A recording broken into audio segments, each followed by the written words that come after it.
This is Ecommerce FM, the Ecommerce SEO podcast with Rob Carey and Matt Young. So welcome back then. This is Ecommerce FM. I am Matt Young and this is Rob Carey. Hello, Rob.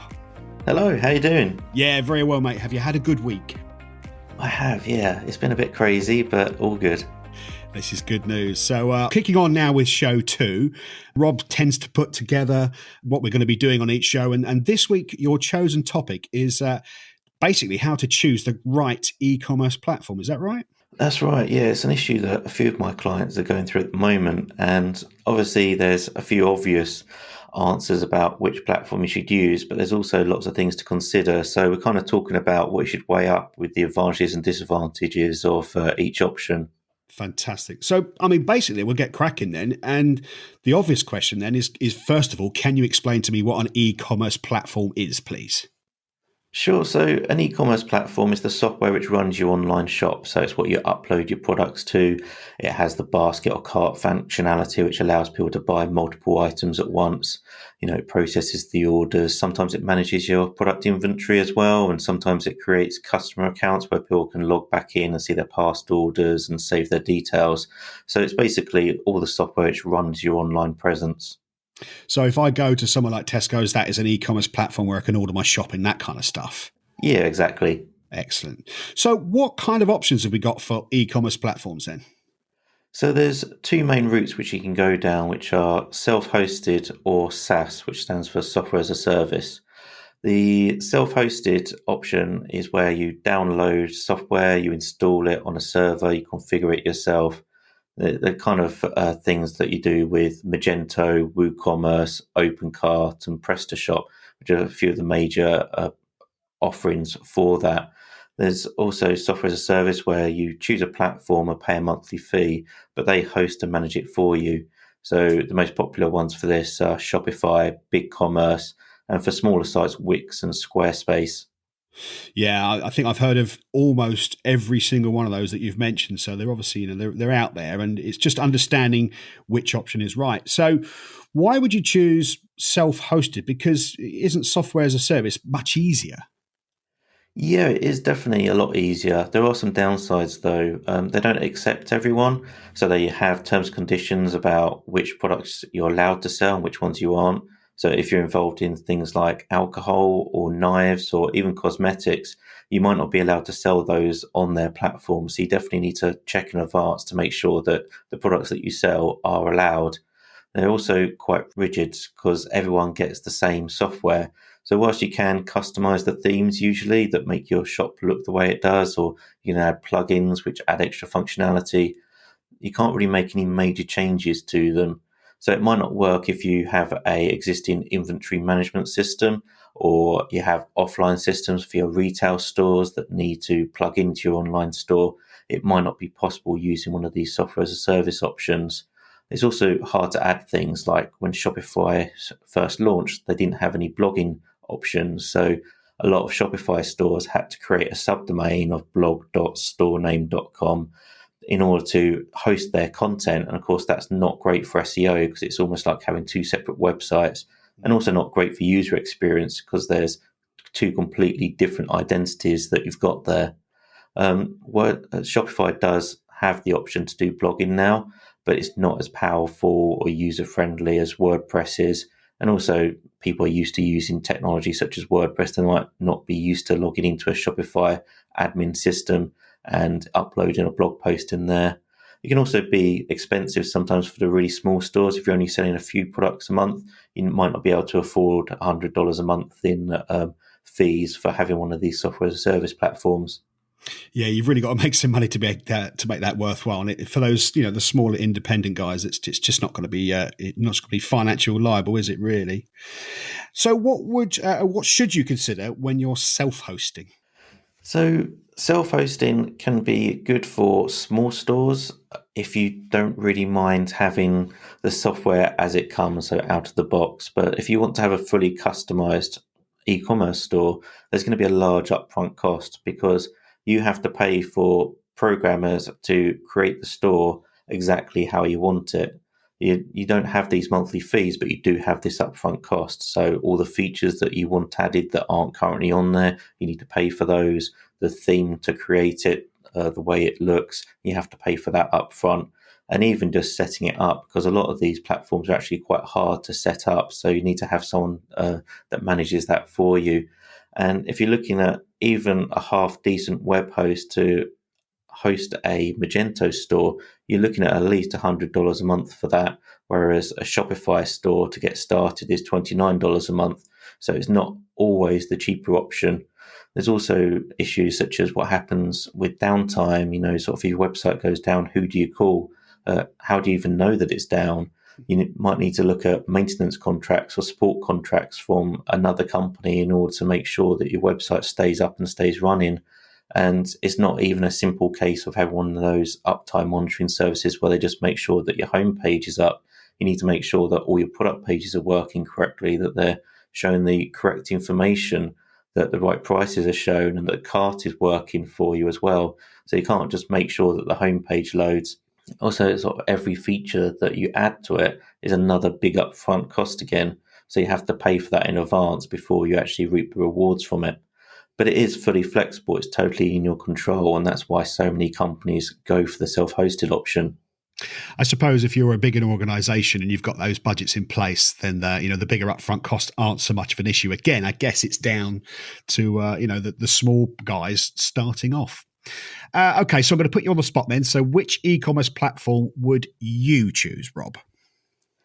I would probably go with Shopify just because of the simplicity and how powerful it is. You don't really even need any of the plugins or add-ons to make it better. It is just a fantastic platform out of the box, and it means that you don't have to worry about all those things that you do with a self-hosted platform. I mean, it's not perfect. There are some SEO issues that Shopify has. As I said before, the blogging functionality is quite weak. There's lots of prohibited products that you can't sell on there, such as like CBD, and you can't open a wine shop really on there and use their payment facility. And you're also locked in as well because it's quite hard to then migrate from Shopify over to another platform. Apart from that, it's really good.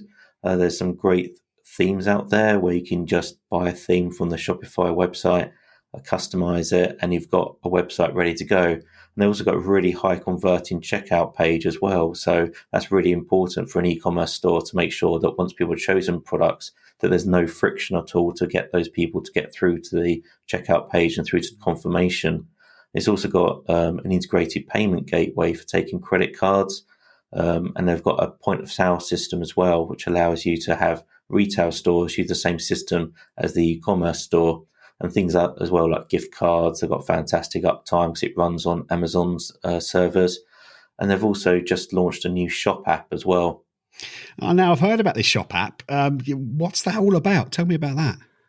So it's Shopify's way to compete with Amazon, really. It's a B2C app, so aimed at consumers, where you can buy from any Shopify store in a single app, and it allows you to do things like track your deliveries and manage your orders all in one place. So it's free for all Shopify websites to be in this app and to have your products included. And people can shop local as well. You can look for stores which are near yourself so you can support local. And it's trying to stop people just going straight to Amazon, because obviously Amazon has such a huge range and people are just used to going to a single place to buy all their things. Whereas with this shop app, you can do exactly the same, but you're supporting independent, smaller merchants. And, it's already installed on 16 million devices. Shopify did something quite sneaky by basically renaming and redeveloping an existing app that was already on all these 16 million devices so that it's instantly available for these people.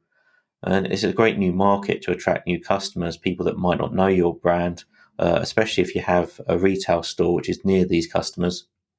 So basically, Shopify trying to take on Amazon, are they? Yeah, I mean, that's one of their big competitions, really, because Amazon is a central place where people go to buy online, and Shopify is all about supplying the platform which allows people to buy online through independent merchants. So, they do have competition between each others. That's good. Obviously Amazon seem to have quite the market share, so it's nice to see that other people are trying to take that on. So, okay, another question about you and your side of the business then. So do your clients all use Shopify? Unfortunately not. One client does. That's a small test project for quite a large FMCG company. They just wanted to use it because they know that it's really fast to get going. They can test their idea of selling directly to consumers, and if it works, then they'll probably develop it out on Shopify and keep it on Shopify. But most of them use Magento. Magento does have a cloud option as well, which is similar to Shopify. So you don't have to manage the servers yourself. You can let Magento do it for you. Also, Magento is now owned by Adobe. So there's a lot of brand loyalty there within companies which already use Adobe products, such as Adobe Analytics. It's very corporate friendly. And it's also a lot more flexible than Shopify is because of its existing roots in being an off-the-shelf self-hosted product. It's great for like integrating into existing inventory systems. You're not so locked in because Magento can be installed on any servers. It's quite easy to migrate to and from, keeping the URLs and design the same. Also, Magento has bigger markups for the dev companies, which large companies tend to employ to create these e-commerce stores, whereas Shopify, it's very hard for these middlemen, these development companies to make money out of deploying websites on Shopify. So Magento is a really good platform. It'll be my second choice after Shopify, and first choice if you really need the control over your website. Yeah, I've got a couple of clients that use Magento, and once, like you say, it's set up and working in the background, it's quite easy to manage, but you can see why people would go with Shopify first of all. So Shopify for e-commerce sites, Magento if you need something more complicated or advanced. Is that what you're saying? Yeah, I think that's a good guideline. I mean, there's hundreds of options out there, but there's obviously safety in numbers. If there's so many people already using Magento and using Shopify, then they've got the money to keep it all going, to keep it supported, to increase the amount of features. And, if something goes wrong, then everybody knows about it. So it'll be fixed very quickly. And, sort of more customers equals more revenue equals better features. So I'd say definitely go for either Shopify or Magento when you're looking to launch an e-commerce store, to migrate your e-commerce store to another platform. So kind of bringing it back to your speciality then, between Shopify and Magento, are they both SEO friendly? Well, Shopify does have some issues. When you first get started with it, it can cause some duplicate content because there's multiple URLs where you can access the same content. So Google might see the same page but with different URLs and think that they're different pages, and that can cause some SEO issues. And also with the structured data, last time I checked, it's actually down to the themes themselves that you choose to actually implement structured data, which is very important for SEO these days and for having a very rich search result. So you need to make sure that your theme handles that properly.